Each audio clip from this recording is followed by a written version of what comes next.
In this context, if we see, the whole world is undergoing a great change. The wars are changing their complexion. जो हम कल कर रहे थे वही भविष्य में भी करते रहें तो हम सुरक्षित रहेंगे, ये संभव नहीं है। तो उनकी ट्रेनिंग, उनका डिसिप्लिन, उनका बैकग्राउंड, उनका आर्मी का कैरियर उनको समाज में एक ऊंचा स्तर देता है। ये अग्निपथ अपने में कोई योजना नहीं है, ये अग्निपथ अपने में कोई स्टैंड अलोन साइलो नहीं है। ये जितने लोग हैं, मुझे नहीं लगता कि ये वो लोग हैं जो कि सेना के लिए और सेना में जाने के लिए बहुत इच्छुक है या जिनके पास में एक साइकिक मेंटल सेट है। कल और भविष्य की तरफ देखते हुए हमारे को इन चारों क्षेत्रों में अपनी प्रगति करनी है। Priority was how to make India secure and strong. Thank you very much for speaking with us, Mr. Dover. You have given several speeches in seminars and conferences, but this is your first sit-down interview as such. On a question answer session. So there are many questions that I have, but I understand there's a time constraint. And so I will get straight to the point on the Agnipath scheme. Was there any need to tinker with a scheme which has been working with a process of recruitment and a system of hierarchy which has been in place for so long? Well, thank you very much for this interview. I'm grateful to you, and it's a very contemporary subject which is needs to be deliberated and discussed. I'll tell you, firstly, we must understand security is a very dynamic concept. It cannot remain static. Security is only in relation to the environment in which we have to protect our national interests and in which we have to protect all our national assets. In this context, if we see, the whole world is undergoing a great change. The wars are changing their complexion. Increasingly, we are going towards a contactless war. We are also going towards a war against the invisible enemy. Technology is taking over at a very rapid speed. So what was good for yesterday is not necessarily good for tomorrow. जो हम कल कर रहे थे वही भविष्य में भी करते रहें तो हम सुरक्षित रहेंगे, ये संभव नहीं है। यदि हमें कल की तैयारी करनी है तो हमें परिवर्तित होना पड़ेगा। आवश्यक इसलिए था कि ये सारी का सारा जो इन्वायरमेंट है भारत के चारों तरफ सारे संसार के अंदर में वो बदल रहा है। दूसरा, इसको एक परिप्रेक्ष्य में देखने की ज़रूरत है। There is a need to look at it in a perspective. ये अग्निपथ अपने में कोई योजना नहीं है, यह अग्निपथ अपने में कोई स्टैंड अलोन साइलो नहीं है। प्रधानमंत्री नरेंद्र मोदी जी जब सत्ता में आए 2014 में, तो उनकी सबसे बड़ी प्राथमिकता, one of his prime priority was how to make India secure and strong, and that required many avenues, that required many steps, multitude of them. Broadly speaking, they come under the four heads. It requires equipment, it requires change in systems and structures, it requires change in technology, it requires change in manpower, policies, and they have got to be futuristic. कल और भविष्य की तरफ देखते हुए हमारे को इन चारों क्षेत्रों में अपनी प्रगति करनी है। आपने देखा होगा, अगर आप पिछले 8 सालों के अंदर में देखें तो स्ट्रक्चरल एंड सिस्टमेटिक चेंजेस बहुत सारे हुए हैं।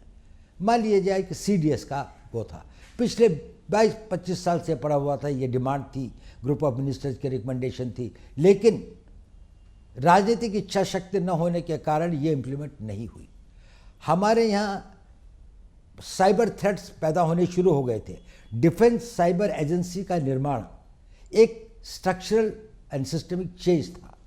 डिफेंस स्पेस एजेंसी का आज से 5 साल 10 साल पुराने सैनिक इसकी कल्पना भी नहीं कर सकते थे कि आज हमारी डिफेंस एजेंसी की अपनी स्पेस की एक इंडिपेंडेंट एजेंसी है, एक इंडिपेंडेंट वो है।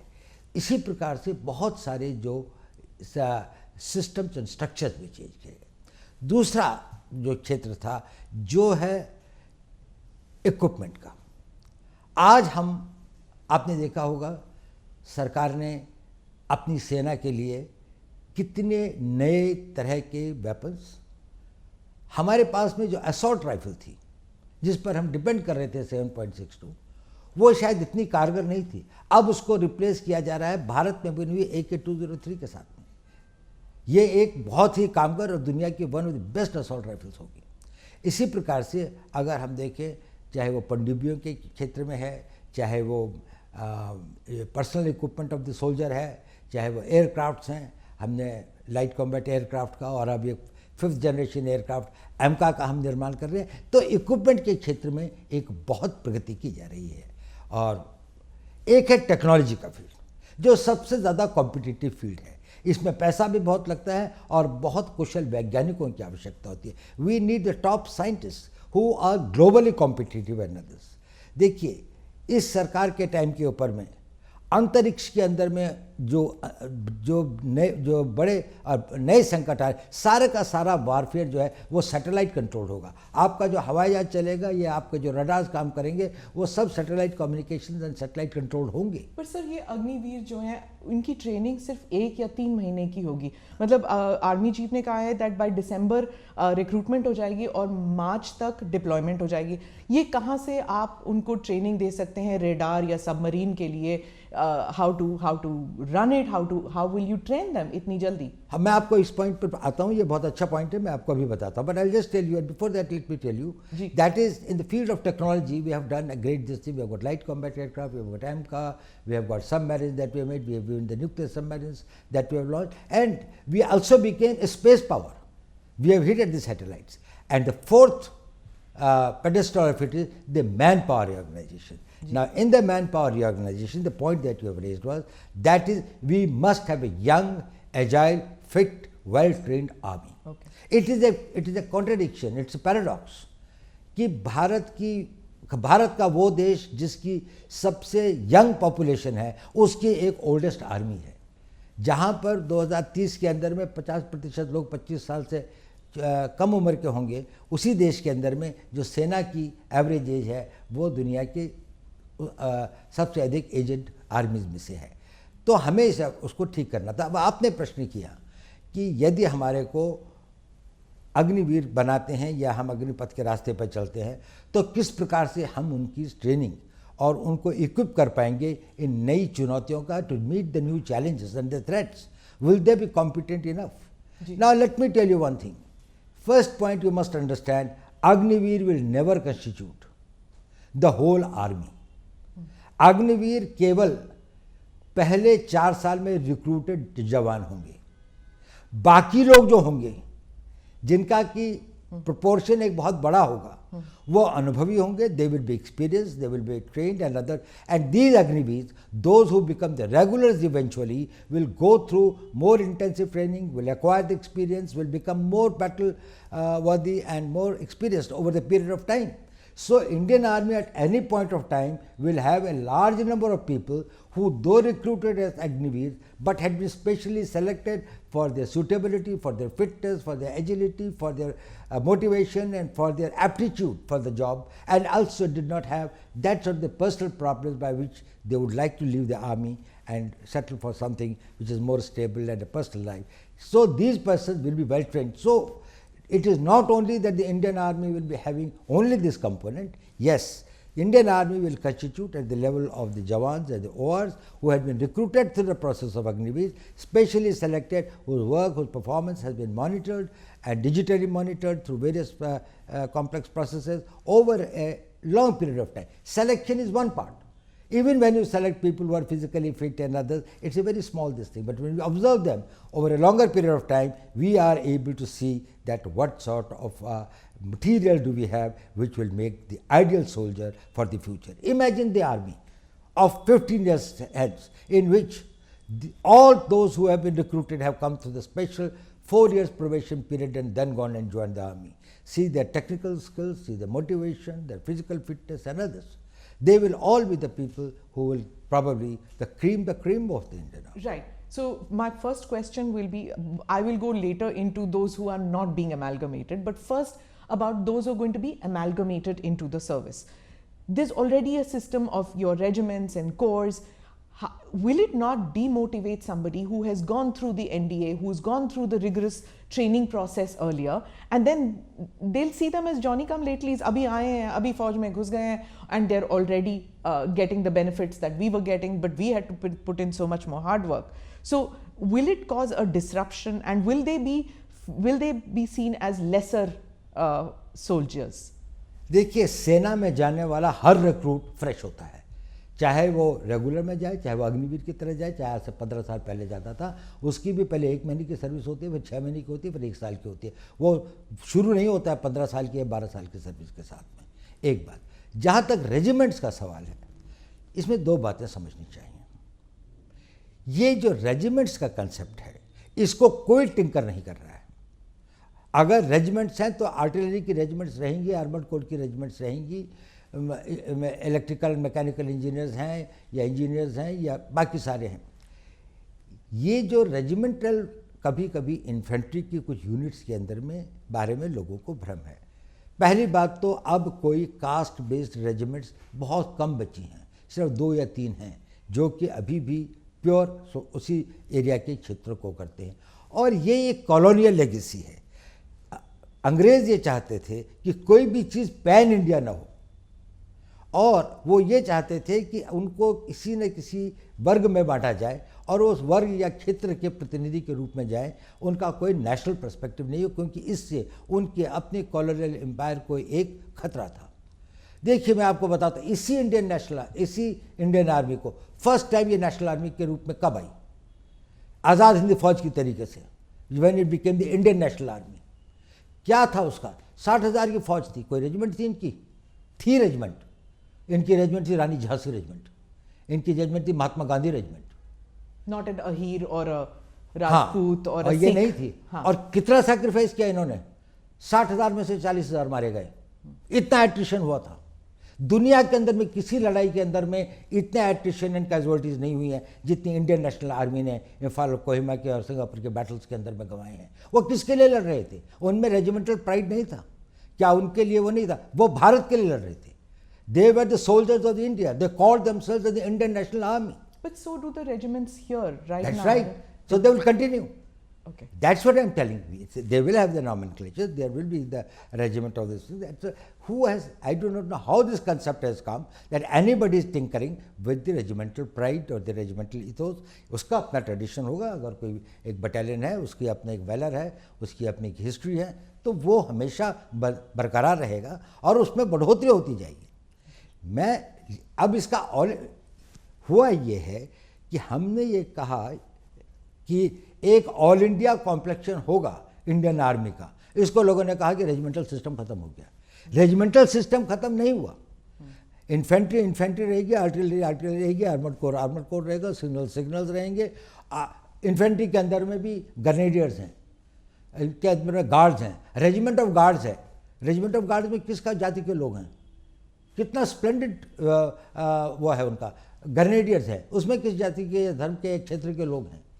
हमारे जो परमवीर चक्र जो है, जब उनको मिला तो ये ग्रेनेडियर्स ने जितने ऑनर्स एंड बैटल ऑनर्स उन्होंने लिए हैं। तो ये सिर्फ हम ये चाहते हैं कि भारत के हर नागरिक, हर यूथ, हर युवा, every youth of this country who has got a desire and a motivation and feels a sense of commitment to defend the country, he gets an opportunity. His youth, his energy, his talent is plowed towards making this country strong and impregnably defendable. What happens after those 4 years are over and they don't find space in the services, and they don't find space in the paramilitary? Because the reason I'm asking is कुछ loose comments आए हैं कि वो plumber, electrician बन सकते हैं, security guard बन सकते हैं। तो फ्यूचर को लेके थोड़ा बहुत एप्रीहेंशन कर लीजिए या डर है लोगों में कि how will they be better of after the 4 years? Will they have a skill set which is market friendly, which they can get jobs? I think this is one of the biggest misunderstanding that has been created either deliberately or by lack of full knowledge and understanding of this thing. We are talking about a young man who is 22 or 23 years old, has done 4 years of service and now is in the market. Compare him with any other 21, 22 years old man who has not become Agniveer. This person has become disciplined. He has got the capability to work in a team. He has learned skills. He has developed the confidence, and he is trainable his mind and his vision, he has got an all India perspective. So he is much more equipped to face the society. On top of it, he has been given a qualification that will be +2. That makes him comparable with any other persons in his age group to which the others are joining. So there is no avenue that has been debarred or closed for him. इसके लिए वो सारे रास्ते खुले हैं. उसके बाद उसके पास में 11 लाख रुपए के लगभग पैसा भी है, जिससे वो कोई नया कोर्स कर सकता है, आगे की पढ़ाई कर सकता है, यूनिवर्सिटी में जाना चाहे तो यूनिवर्सिटी की पढ़ाई कर सकता है. उनमें से कोई अगर टेक्निकल स्किल्स ज्वाइन करना चाहे तो पॉलिटेक्निक्स और उसको ज्वाइन कर सकता है. आजकल एवरेज एज सेटलमेंट की अपने करियर में 24-25 साल 26 साल होती है. देखिए, आज हम उस ज़माने में हमारे एज स्पैन के साथ में 1 लाइफ 2 कैरियर्स की बात करते हैं. अब तो लोग 1 लाइफ 3 कैरियर्स की बात करते हैं. कंपेयर करें, यही आदमी अगर 15 साल के बाद जाता तो 32, 33, 34 साल का होता. इस वक्त में अब उसको कोई ना ट्रेनेबल है, उसकी एज इतनी भी नहीं है कि वो घर में बैठ जाए, क्योंकि अभी उसकी शादी हुई 3-4 साल हुए हैं. अभी उसके पास कोई छोटा बच्चा है जिसको पढ़ाना भी है. कोई लड़की होगी तो वही 15-20 साल के बाद शादी के लायक होगी. उसके पास में जिम्मेदारियाँ ही जिम्मेदारियाँ हैं. पहले का ज़माना फ़र्क था. ये जो सोल्जर था वो गांव से आता था और गांव वापस चला जाता था. गांव में रहने के लिए उसके पास थोड़ी ज़मीन होती थी और पेंशन पर गुजारा हो जाता था. आज पेंशन पर उसका गुजारा नहीं हो सकता, तो उसको सेकंड कैरियर की आवश्यकता होती है. 34 साल के बाद में इसका 40 साल का जीवन अभी और बचा हुआ है. इस 40 साल के जीवन में ना उसको हम नई ट्रेनिंग दे सकते हैं, ना उसको कहीं पर अगर अब्जॉर्व करें तो वो एक नए कैरियर की नई शुरुआत, नई जोश के साथ में उसको आगे बढ़ा सकता है. तो इसलिए इसको ये रखा गया है कि अगर वो 4 साल के बाद में आते हैं तो उनकी ट्रेनिंग, उनका डिसिप्लिन, उनका बैकग्राउंड, उनका आर्मी का कैरियर उनको समाज में एक ऊंचा स्तर देता है. उसके बाद उनके पास में एजुकेशन भी है. और ये टॉप ऑफ इट है कि सरकार ने कहा कि 10% CPMF में होंगे. डिफेंस फोर्सेस के अंदर में, जो डिफेंस मिनिस्ट्री ऑफ डिफेंस के अंदर में कोस्ट गार्ड है, बाकी चीज़ें हैं जो कि उनके उसमें अंदर में आती हैं, डिफेंस सर्विस कोर है और जो उसके अंदर में, और काफ़ी मिनिस्ट्री का है. अब देखिए, ये 10% अग्निवीर का नहीं है, ये 10% उनके यहाँ भर्ती होने वाले लोगों की हैं. तो अगर फर्ज कर लीजिए कि CPMF की भर्ती 40,000 या 50,000 की है तो उसमें 5,000 जाएंगे. या 10% अगर जो उनके 3,000 या 4,000 लोग या 5,000 लोग जो है वो उनके जो उसका 10% नहीं होगा. ये इन नहीं. अब भारत आगे बढ़ रहा है, भारत की प्रगति हो रही है. पहला आदमी अग्निवीर जब रिटायर होगा तो आज से 5 साल के बाद में होगा. उस वक्त भारत की इकोनॉमी 5 ट्रिलियन की इकोनॉमी होगी. प्राइवेट सेक्टर एक नई गति और नई दिशा के साथ में आगे बढ़ेगा. डिफेंस इंडस्ट्रीज जिस तरह से बढ़ रही हैं, बहुत सारे ऐसे काम होंगे. डिफेंस पब्लिक सेक्टर अंडरटेकिंग्स के अंदर में जिस प्रकार से विस्तार हो रहा है, कंट्री के अंदर में मैन्युफैक्चरिंग बढ़ रहा है, उनको लोगों को ये लोग चाहिए जो डिसिप्लिन्ड हों, ट्रेनेबल हों और जिनके साथ जिनके पास में उम्र हो. इनका सबसे बड़ा एसेट है इनकी उम्र, कि ये अभी भी यंग है. इस उम्र में कई लोग अभी भी अगर हम जाए पॉलिटेक्निक के अंदर में लोग भर्ती होने के लिए जाते हैं तो उनमें से कई लोग 22, 21, 23 साल के होते हैं. 2 साल 3 साल का कोर्स करते हैं. उसके बाद वो अपने लिए एक मैन्युफैक्चरिंग जाए. कोई कंप्यूटर का कोर्स करते हैं, 2 साल का कंप्यूटर का कोर्स करें. इंफॉर्मेशन टेक्नोलॉजी के फील्ड में इतने वो हैं. तो इनके लिए स्थान ज़्यादा होंगे. इनका भविष्य टोटली सुरक्षित है और इनको किसी प्रकार की चिंता करने की बात नहीं है, क्योंकि इनके पास में 22 साल की उम्र है. इनके पास में 4 साल देश की सेवा करने का एक सर्टिफिकेट है. इनके पास में एजुकेशनल क्वालिफिकेशन की एक वो है, और उसके अलावा इनके पास में एक ऐसी धनराशि भी है जिससे इसको इन्वेस्ट कर सकते हैं. और अभी इनकी इनकम्बेंसीज नहीं है, अभी इनके परिवार नहीं है. जो ट्रेनिंग के लिए चाहे तो कोई मद्रास जाना चाहता है, कोई कश्मीर जाना चाहता है, कहीं भी जा सकता है. वो मोबाइल है. जब वो 34 साल की उम्र में आप उसको भेजते हैं, उसके साथ सबसे बड़ा अन्याय है, क्योंकि ना तो वो घर बैठ सकता है, ना ऐसी जगह पे जा सकता होगा, अपने क्षेत्र से बाहर भी नहीं जा सकता. आई गेट दैट about कि जब वो बाहर निकलते हैं. Now the thing is that आप खुद गांव से हैं sir. You are a son of an army person. You have worn the military uniform, the police uniform. You've been awarded the Kirti Chakra, military honor for a policeman. You understand that when you go back to the village, the respect that a uniform gets. Now, many in the villages are saying कि ये 4 साल के छोकरे बाहर निकल के आएंगे, they will not be given the same respect. That वर्दी will not have the same honor, the respect that it had, because it doesn't carry with it the weight of national service over decades. मेरे ख्याल से ये भी बिल्कुल पूरा भ्रम है. गांव के अंदर में अभी भी इनकी उतनी ही प्रतिष्ठा और इज्जत और सम्मान होगा, गांव में नहीं, गांव के बाहर भी. ये देश की एक बड़ी भारी निधि होंगी. ये इतने हज़ारों की संख्या में जो ये बच्चे होंगे, जब ये ओवर द ईयर्स समाज के भिन्न भिन्न भागों में जाएंगे, when they will go and man positions in different walks of life, they will bring with them the work culture, the ethos, the values which they have imbibed in army. Army has sent them in as a totally transformed persons. So they will be the great harbingers of the change. वो परिवर्तन को एक नई दिशा देंगे. और ये जो लोगों को भ्रम है कि इनका सम्मान और इनका वो नहीं होगा, ये बिल्कुल गलत है. मेरे ख्याल से अग्निवीरों को उतना ही सम्मान होता है. आज भी कितने लोग अपनी कोशिश करते हैं पारिवारिक कारणों से सेना को छोड़ के कभी कभी आना पड़ता है. वो कुछ लोग हमेशा से पहले कलर सर्विस कितनी थी, 1962 तक तो 7 ईयर्स थी. उसके बाद में भी समय समय पर इसने ये कहा गया है कि इसको वो किया जाए. तो 7 ईयर्स की कलर सर्विस के बाद में जो आदमी जाता था उसको क्या सम्मान मिलता था, इसको अधिक सम्मान मिलेगा क्योंकि इसके पास में आगे का कैरियर भी है. सर, अगर if this scheme was so overdue, so necessary, keeping in view that wars have changed, the nature of wars have changed, and the nature of the requirement of manpower has changed for India, अगर ये इतना overdue था तो इसके against इतने protest, इतने sudden protest क्यों हुए? देखिए, ऐसा है, इसमें 2 तरह के प्रोटेस्ट या अपोजिशन है मैं कहूँगा. एक तो ये है जो कंसर्न हैं, वो देशभक्त भी हैं, उन्होंने देश की सेवा भी की है और अपनी जीवन का बड़ा भाग जो है देश के लिए अपनी जानों की बाजी भी लगाई है. उनको फियर ऑफ अननोन है.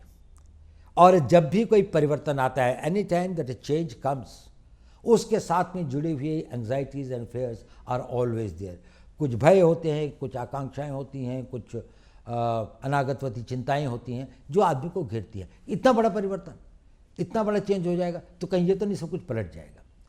तो ये हम इसको समझ सकते हैं. इसके लिए आपने देखा होगा, यदि आपने 15 तारीख जून के बाद में जैसे जैसे इन लोगों को अधिक सूचना और पूरी बात का पता चल रहा है और भी बातों का समय के साथ पता लगेगा, वैसे वैसे ये लोग इसको समझ रहे हैं कि ये तो हमारी बड़ी पुरानी आवश्यकता थी. इसमें हमारे वेटरन्स भी शामिल हैं और ये एक अच्छी चीज़ है. उनके कंसर्न हैं कि इनका क्या होगा.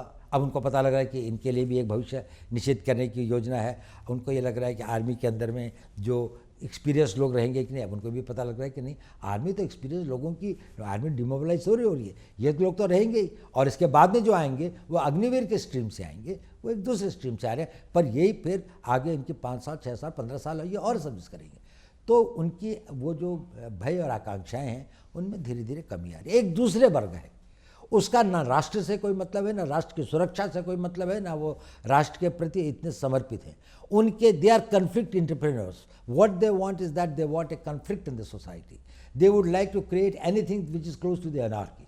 Now these are the person who will go for stone throwing, demonstrations, burning the trains and others, not what is the cause. But wherever there is an opportunity, they think that they can emotionalize or mislead the people, or they can have this thing. जो अग्निवीर बनने वाला होगा वो ना किसी प्रलोभन में आता है, ना वो किसी से बहकाया जा सकता है, ना वो किसी के द्वारा दुष्प्रचार के लिए प्रेरित किया जा सकता है. ये जितने लोग हैं, मुझे नहीं लगता कि ये वो लोग हैं जो कि सेना के लिए और सेना में जाने के लिए बहुत इच्छुक है, या जिनके पास में एक साइकिक मेंटल सेट है. वो अपने घर में बैठ कर तैयारी कर रहे होंगे. Didn't the security establishment anticipate कि ऐसे conflict entrepreneurs जो आप कह रहे हैं, that they will make use of this scheme to mislead people and to cause street unrest? Well, something was anticipated as well also, because we thought that, well, these people who have got a vested interest, They have got vested interests because some people are making money through the coaching centers. There are vested interests because they would like to discredit the government on any count. There are some vested interests who would like the youth to be provoked against the establishment and others. We had it, but then it's a democracy. We cannot take the action and we cannot do this thing. But once they take and transgress those red lines where the limits of their freedoms start undermining the country's national security or internal security or the law and order or the peace of the country, certainly the action is taken and has been taken. So you think that, in your opinion, street protests are justified to a certain extent in a democracy? Do you agree with that? Well, I think that the protests or the raising a voice, expressing your this thing is justified and is permitted in a democracy. But this vandalism, but this violence, it is not permitted and will not be tolerated at all.